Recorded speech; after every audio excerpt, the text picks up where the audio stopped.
Hello বন্ধুরা, তোমরা সবাই কেমন আছো? আশা করি বেশ ভালো আছো। আজ আমি বানিয়েছি মজাদার স্বাদের ছানার ভাপা সন্দেশ।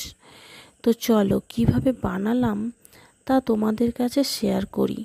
প্রথমে বেশ কিছুটা দুধ কাটিয়ে ছানা বানিয়ে রেখে দিয়েছিলাম। এবার একটা মিক্সার গ্রাইন্ডারে প্লেটে রাখা সমস্ত ছানা, পরিমাণ মতো গুঁড়ো দুধ ও চিনি ও অল্প একটু দুধ দিয়ে ভালো করে গ্রাইন্ড করে নেব। দেন ওই মিশ্রণটা একটি বাটিতে ঢেলে নেব। এবার একটি কড়াতে কিছুটা জল দিয়ে ফোটাতে থাকব। ওই ফুটন্ত জলের উপর প্লেট বসিয়ে কড়ার উপর একটি পাত্র চাপা দিয়ে দেব।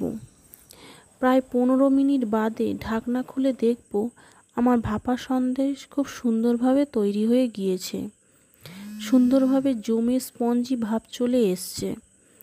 এবার আমি প্লেটের চারিদিকে চামচের উল্টো ভাগ দিয়ে ভালো করে দাগ দিয়ে দিলে সন্দেশ ধীরে ধীরে প্লেট থেকে ছেড়ে আসবে। এবার অন্য একটা প্লেটের উপর সন্দেশ প্লেট উল্টে দিলেই সন্দেশ ছেড়ে আসবে। এবার আমরা ওই ভাপা সন্দেশ সুন্দরভাবে পিস পিস করে কেটে পরিবেশন করতে পারবো।